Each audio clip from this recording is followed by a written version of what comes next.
Neste vídeo, nós iremos nos aprofundar um pouco mais e falar sobre todas as denominações cristãs. Existem muitas formas diferentes de cristianismo. Então, como podemos diferenciá-las, além de estereótipos que podem ou não ser verdadeiros? Para simplificar, todos são chamados de cristãos, porque todos adoram a Cristo. Todos concordam quem é Jesus Cristo. Ele é verdadeiramente humano e verdadeiramente Deus. Ele nasceu da Virgem Maria, morreu por nossos pecados, ressuscitou dos mortos, ascendeu ao céu e retornará para julgar os vivos e os mortos. Estes são os fundamentos do cristianismo que estão contidos nos 9 credos da Igreja primitiva, documento que todas essas igrejas diferentes usam. Então são semelhantes no sentido de que são todos cristãos, mas ainda tem muitas diferenças. Vamos começar com os batistas. Há muita coisa que torna os batistas únicos, mas o principal é o batismo. Eles não batizam bebês porque pensam que o batismo é uma escolha pessoal e individual. A maioria dos outros cristãos diz que o batismo é o que o torna cristão, mas eles acham que o batismo é como você proclama que já se tornou cristão por ter uma experiência pessoal de nascer de novo, onde você vai de não cristão para cristão. Então eles são muito individualistas, e é por isso que são mais comuns no sul dos Estados Unidos.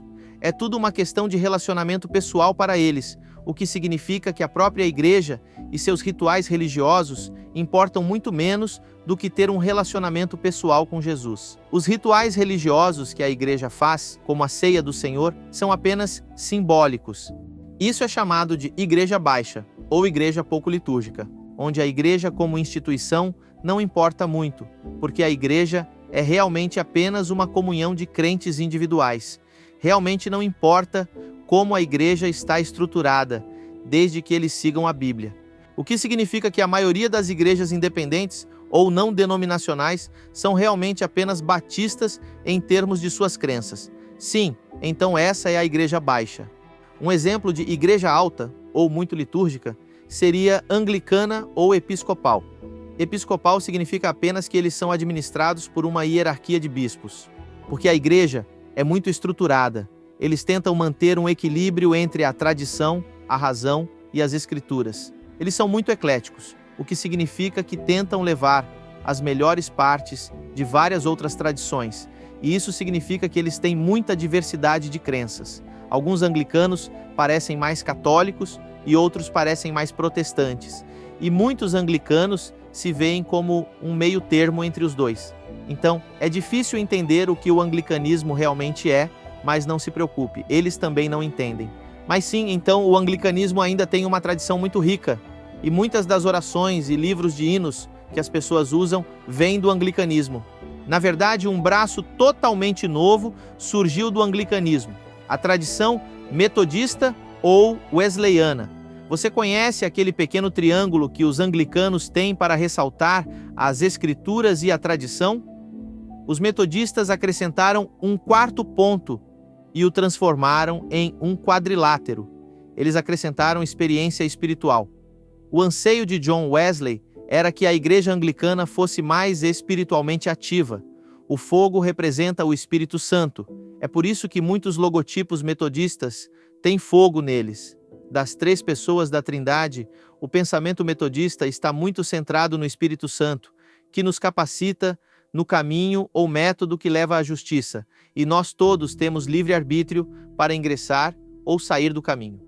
O livre-arbítrio é muito importante para os metodistas, e no final do caminho está a inteira santificação, onde nesta vida podemos melhorar tanto que deixamos de pecar completamente. Ao longo deste caminho, há muito serviço aos pobres e trabalho pela justiça enquanto lutamos pela perfeição espiritual. Certos grupos surgiram do metodismo que realmente se concentraram nessa parte. O Holiness diz que se você realmente tem o Espírito, você vai buscar a santidade. E os pentecostais vão um pouco mais adiante e dizem que isso inclui falar em línguas.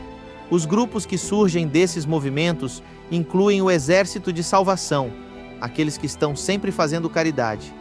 A Igreja do Nazareno, uma grande denominação Holiness. A Igreja Cristã Redimida de Deus, outra grande denominação Holiness. As Assembleias de Deus, um grupo pentecostal, e a Igreja de Deus em Cristo, uma denominação americana historicamente negra.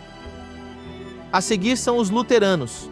Eles receberam o nome de Martim Lutero porque vieram direto da Reforma, onde Lutero queria que as pessoas pregassem o Evangelho. Basicamente, Lutero pensava que a Bíblia tinha duas mensagens: lei e Evangelho. A lei explica que você não é bom o suficiente, mas o Evangelho diz que está tudo bem porque Jesus é. O pensamento luterano nas três pessoas da Trindade está muito centrado em torno de Jesus e seu Evangelho, e eles querem ter certeza de que a mensagem do Evangelho é pura.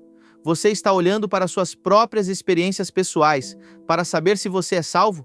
Não faça isso. Você precisa olhar para Cristo. O que Cristo fez é por você. Foi dado a você no batismo, porque o batismo salva. Quer experimentar Jesus agora novamente? Não olhe para suas experiências pessoais. Você precisa olhar para algo fora de você, especificamente a ceia do Senhor, onde o corpo e o sangue de Cristo estão realmente presentes, dados a você. Isso mesmo, quando Jesus disse, "Este é o meu corpo", ele quis dizer exatamente isso, porque significa que é sério. Alguns luteranos não gostaram de como a tradição luterana era tão cética em relação à experiência pessoal, e eles queriam concentrar-se mais nisso. Então, eles se tornaram pietistas. E é assim que você vê igrejas como os presbiterianos da Igreja Evangélica Livre. Eles também saíram direto da Reforma, e suas crenças são chamadas de reformadas. O pensamento reformado é muito centrado em Deus. Então, eles provavelmente se concentram mais sobre Deus, o Pai, especificamente a soberania de Deus e a aliança de Deus. A maneira como Deus está no controle de tudo e as promessas que Deus faz. As pessoas reformadas usam muitas palavras grandes de teologia, como infralapsarianismo, mas a razão pela qual usam grandes palavras de teologia é porque eles são muito focados em teologia, porque teologia é o estudo de Deus, e eles são muito focados em Deus. São nerds de teologia e também são meio estereotipados, como os cristãos nerds em geral.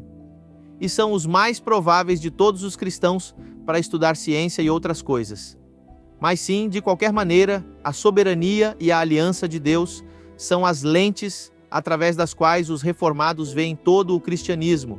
Se Deus está no controle de tudo, isso inclui quem será e quem não será salvo.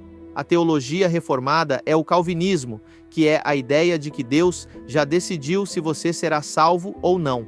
No entanto, todos se esquecem desta parte do calvinismo, que é que o batismo é uma promessa da aliança que salva, desde que você não rejeite a promessa. Então a salvação ainda é somente pela fé. A adoração reformada também é muito regulamentada. Então, se você gosta de falar em línguas, em alta voz, música de adoração extravagante e imagens de Cristo, não espere se divertir em uma igreja presbiteriana. Em vez disso, você encontrará pessoas cantando salmos de adoração muito ordenados, sentadas no fundo da igreja. E claro, a Sagrada Comunhão, onde recebemos o corpo e o sangue de Cristo, mas ele não está fisicamente nos elementos. Nós o recebemos espiritualmente. Os presbiterianos não são as únicas igrejas reformadas. Há também os holandeses reformados, os suíços reformados, e talvez até os congregacionalistas puritanos, que têm basicamente a mesma teologia. Eles são diferentes apenas em termos de geografia e história. Há também um grande grupo de pessoas que se autodenominam reformadas, mas elas estão apenas definindo reformado como a crença na predestinação e não necessariamente nas outras partes da teologia reformada. Há também um grupo de protestantes que foram protestantes antes da existência dos protestantes. E falando nisso, todos esses grupos sobre os quais falei até agora são chamados de protestantes. Mas o que isso significa? Existe algo que une todos os protestantes? Sim, existem as crenças protestantes tradicionais, mas muitos protestantes modernos realmente não acreditam mais nisso, especialmente porque cada tradição protestante tem denominações de tendência liberal e conservadora, cada uma com suas próprias facções liberais e conservadoras dentro delas. E as mais radicalmente liberais não acreditam mais em nada cristão. Existem algumas igrejas protestantes que têm pastoras lésbicas e símbolos políticos de esquerda, e há outros que são notícia por suas crenças de direita. Algumas igrejas protestantes parecem muito tradicionais e semelhantes aos católicos. Outras igrejas protestantes parecem muito contemporâneas e não se parecem em nada com uma igreja tradicional. Então, há algo que todos esses diferentes grupos protestantes concordam? Sim, na verdade, há uma coisa. A Bíblia tem mais autoridade do que a igreja.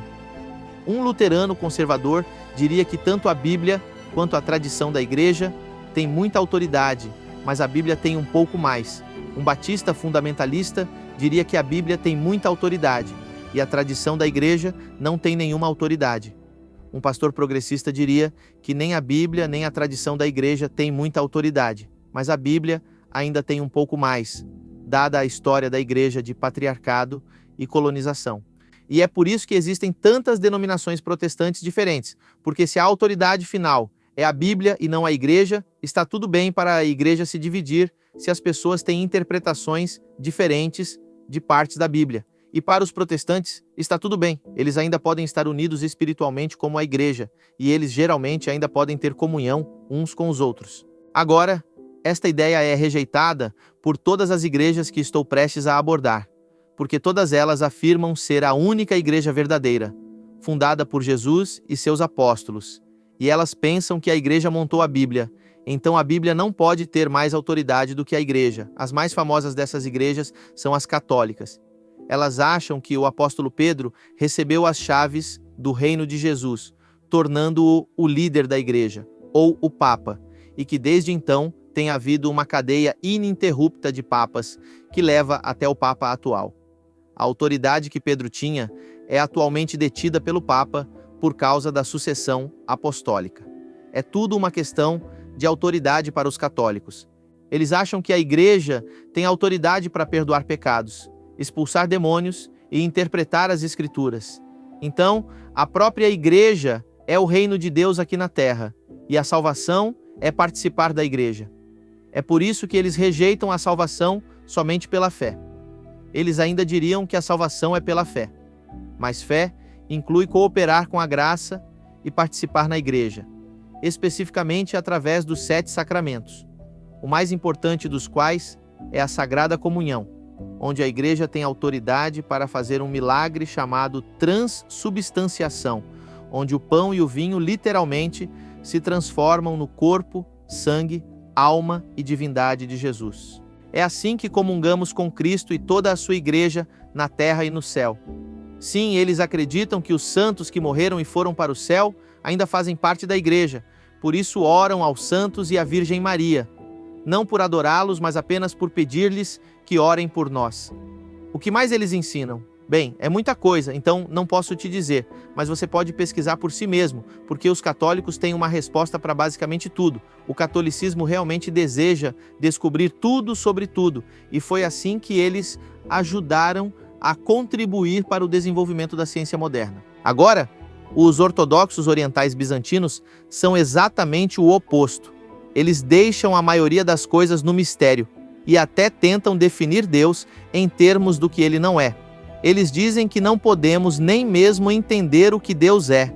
Só podemos perceber a energia de Deus através de nossas experiências espirituais místicas. Os ortodoxos orientais bizantinos também afirmam ser a única igreja verdadeira, mas eles tiveram um grande divórcio desagradável com os católicos há cerca de 1000 anos atrás. Foi sobre muitas coisas, mas a maior delas foi sobre a Trindade.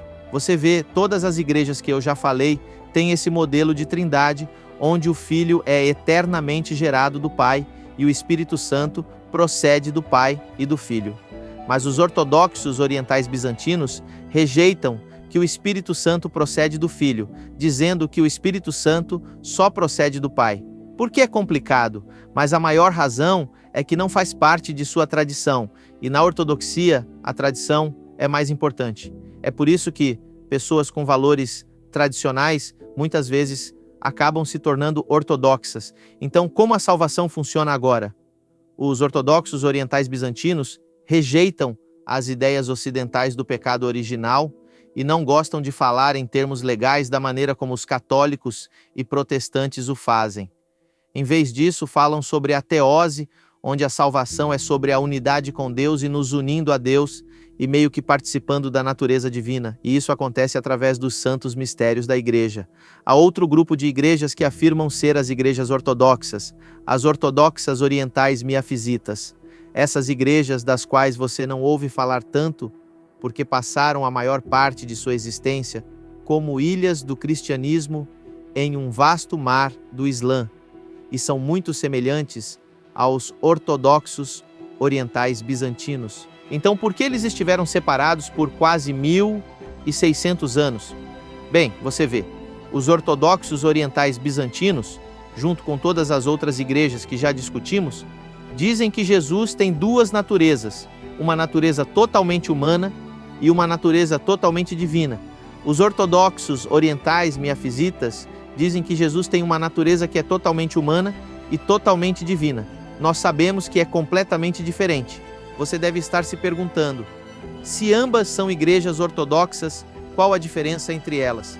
Pois bem, antes de encerrar, preciso deixar claro como é possível diferenciar as tradições ortodoxas dentro do seu contexto histórico e teológico. Para diferenciar as duas tradições ortodoxas, você pode usar os seguintes nomes. 1. Ortodoxa bizantina para a Igreja Ortodoxa Oriental, que inclui a Igreja Ortodoxa grega, russa, sérvia, etc., que aceitou o Concílio de Calcedônia. Segunda ortodoxa, miafisita, para a Igreja Ortodoxa Oriental, não calcedoniana, que inclui a Igreja Copta, Síria, Armênia, etc., que rejeitou o Concílio de Calcedônia. Esses termos ajudam a esclarecer a diferença histórica e teológica entre as duas tradições, mantendo a essência de cada uma. Ok. Então isso é praticamente tudo. Há alguns que não incluí porque não está claro se eles acreditam nos fundamentos do cristianismo. E também há alguns que não incluí porque eles claramente não acreditam nos fundamentos do cristianismo. Mas a grande maioria das igrejas acredita nos fundamentos. E isso é o que é realmente importante, porque eles discordam em muitas coisas e há muita diversidade dentro dessas igrejas. Mas o fato de que todos podem concordar com esses fundamentos sugere que os fundamentos são verdadeiros e toda essa diversidade é o que devemos esperar de uma religião que cobriu o mundo inteiro ao longo de 2000 anos. Obrigado por assistir mais um de nossos vídeos. Deixe seu comentário e sugestões de novos conteúdos. Ficarei muito feliz em saber que você tem acompanhado e apreciado nossos estudos. Eu sou o pastor Pedro Medina e pela sua atenção, o meu muito obrigado. O que é a Exousia School? Uma escola teológica e ministerial que já formou e capacitou ministros do Evangelho em diversos países do mundo. Mas é mais do que isso. A Exousia é única. É mais que um curso acadêmico tradicional. A Exousia vem transformando e impactando vidas com as revelações mais profundas da Palavra de Deus, com um conteúdo absolutamente exclusivo e um modelo de ensino diferenciado. Nossas aulas são carregadas com uma unção poderosa, que tem ativado milhares de homens e mulheres de Deus no poder sobrenatural do Espírito Santo. Se você deseja conhecer os segredos mais profundos da Palavra de Deus, mergulhar nas Escrituras com revelação, fluir nos dons do Espírito Santo e ter uma completa preparação ministerial, a Exousia é para você.